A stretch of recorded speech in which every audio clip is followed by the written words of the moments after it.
Welcome back. સપ્તાહના છેલ્લા દિવસે શેર બજારમાં સાવચેતી ભર્યું વલણ અત્યારે જોવા મળ્યું. મુંબઈ શેર બજાર 72,094 પોઈન્ટ પર ખુલી 71,944 પોઈન્ટ પર ટ્રેડ થઈ રહ્યો છે, ત્યારે 3 કલાકના માર્કેટ સેશનમાં 100 પોઈન્ટનો ઉતાર ચઢાવ જોવા મળ્યો. ત્યારે નિફ્ટી 21,705 પોઈન્ટ પર ખુલી સામાન્ય ઉતાર ચઢાવ સાથે ફરી ઓપનિંગ પોઈન્ટ નજીક પહોંચ્યો છે. ઓટોમોબાઈલ અને એવિએશન સેક્ટરના શેરોમાં તેજી જોવા મળી રહી છે. અદાણી પોર્ટ્સ અને અદાણી એન્ટરપ્રાઇઝ એ ટોપ ગેઇનર્સ રહ્યા છે.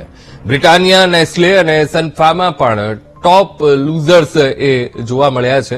ત્યારે આપણી સાથે માર્કેટ એક્સપર્ટ વિરલભાઈ મહેતા જોડાઈ ગયા છે અને જેમની પાસેથી આપણે જાણીશું કે કોણ ટોપ ગેનર્સમાં રહ્યા છે અને કોનું પરફોર્મન્સ સારું નથી, એટલે કે ટોપ લૂઝર્સમાં કોણ રહ્યા છે. વિરલભાઈ, અત્યારે માર્કેટની સ્થિતિને કેવી રીતે જોઈ રહ્યા છો?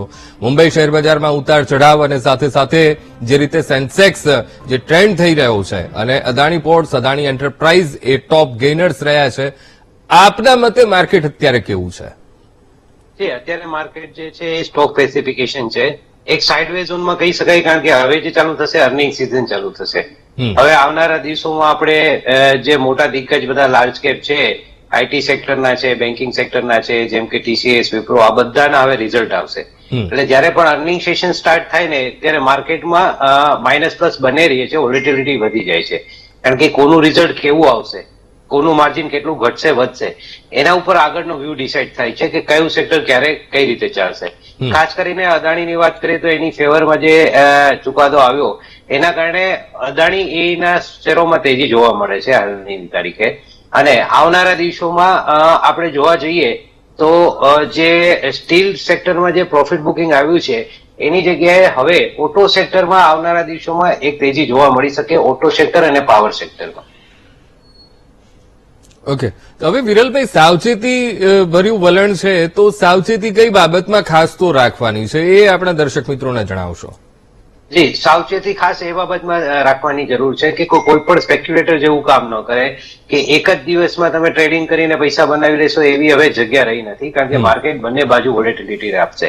એટલે દર્શકોએ ખાસ ધ્યાન રાખવાનું છે કે જે પણ ઇન્વેસ્ટમેન્ટ કરે એ આવનારા 2 થી 3 મહિનાના પીરિયડ માટે ઇન્વેસ્ટમેન્ટ કરે, કારણ કે હવે નજીકના સમયમાં આપણે બજેટ પણ જોશું અને આ વખતનું બજેટ એવું લાગે છે કે ઇલેક્શન લક્ષી પણ હોઈ શકે. એટલે જે પણ ઇન્વેસ્ટમેન્ટ કરે 3 મહિનાના પીરિયડ માટે કરે.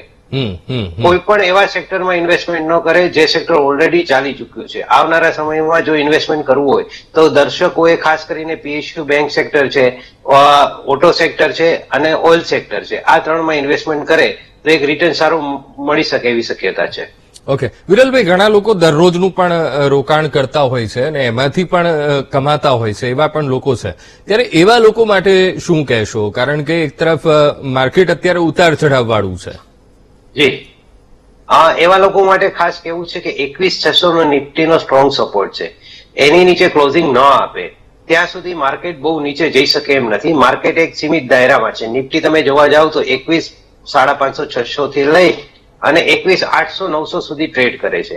એટલે જ્યાં સુધી 21,600 નીચેનું ટ્રેડિંગ ન થાય ત્યાં સુધી માર્કેટમાં તેજીની પોઝિશન બનાવી શકાય અને હોલ્ડ કરી શકાય. જો એ સપોર્ટ તોડી દે તો તમારી જે પોઝિશન છે એ પોઝિશનને કાં તો હેજ કરો અથવા જે લોંગ પોઝિશન છે એને તમે સ્ક્વેર ઓફ કરી નાખો. જો તમારી લોંગ પોઝિશન વધારે હોય તો સામે શોર્ટ પોઝિશન એટલે કે નિફ્ટીના એના પુટ કરી અને હેજ કરી શકાય પોઝિશન.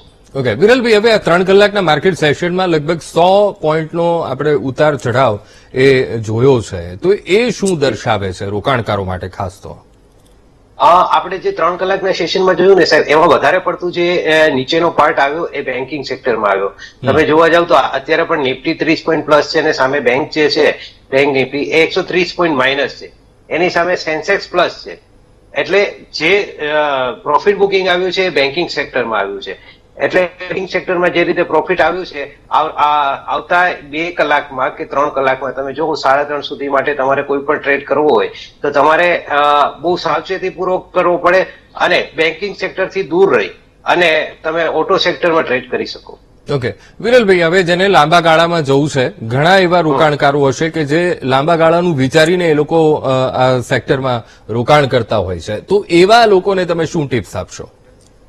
અચ્છા, જે લાંબા ગાળાનું ઓરિજિનલ થી ચાલે છે, મિનિમમ 6 મહિનાથી વર્ષના ઓરિજિનલ પીરિયડ થી ચાલે છે, તો એવા લોકોને મારી સલાહ છે કે ફાઇનાન્સ સેક્ટરમાં ઇન્વેસ્ટમેન્ટ કરે. જેમ કે ફાઇનાન્સ સેક્ટરમાં એટલે કે જે મ્યુચ્યુઅલ ફંડ ચલાવે છે, જેમ કે એચડીએફસી, એએમસી છે, આવા બધા જે સ્ટોક જે છે, જે મ્યુચ્યુઅલ ફંડ ચલાવે છે, કારણ કે ઓલરેડી દર મહિને મ્યુચ્યુઅલ ફંડમાં જે રીતનું ફંડ આવે છે એનાથી આ બધાના પોર્ટફોલિયો વધે છે ને આ બધાનું અર્નિંગ વધે છે.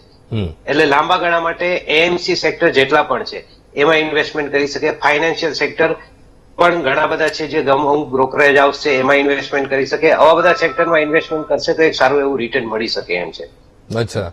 હવે ખાસ કરીને જે ટોપ ગેઇનર્સ રહ્યા છે, જેમ કે અદાણી પોર્ટ્સ છે, અદાણી એન્ટરપ્રાઇઝ છે, ખાસ કરીને જે ટોપ લૂઝર્સ રહ્યા છે, બ્રિટાનિયા, નેસ્લે અને સનફાર્મા, એની થોડીક સમજ દર્શક મિત્રોને આપશો.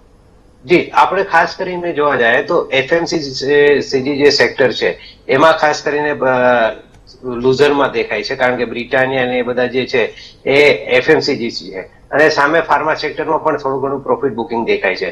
જનરલી શું હોય છે કે ઘણીવાર એવું હોય છે કે એફઆઈ નું બાઇંગ સેલિંગ ડિપેન્ડ કરતું હોય છે, એટલે એના કારણે આ બધા સેક્ટરમાં પ્રોફિટ બુકિંગ આવ્યું છે, કારણ કે ઓલરેડી આ બધા સેક્ટર ચાલી ચુક્યા હતા એટલે એમાં પ્રોફિટ બુકિંગ આવ્યું છે. એટલે મેં તમને જેમ પેલા કીધું ને એ પ્રમાણે સ્ટોક સ્પેસિફિકેશન માર્કેટ ચાલશે. અમુક સ્ટોક ચાલશે તો અમુકમાં પ્રોફિટ બુકિંગ આવશે, એટલે માર્કેટ એક લેવલે પોતાને સ્ટેબલ કરે છે. ઓકે, વિરલભાઈ, આપ અમારી સાથે જોડાયા, વાતચીત કરી, તે બદલ આપનો ખૂબ ખૂબ આભાર.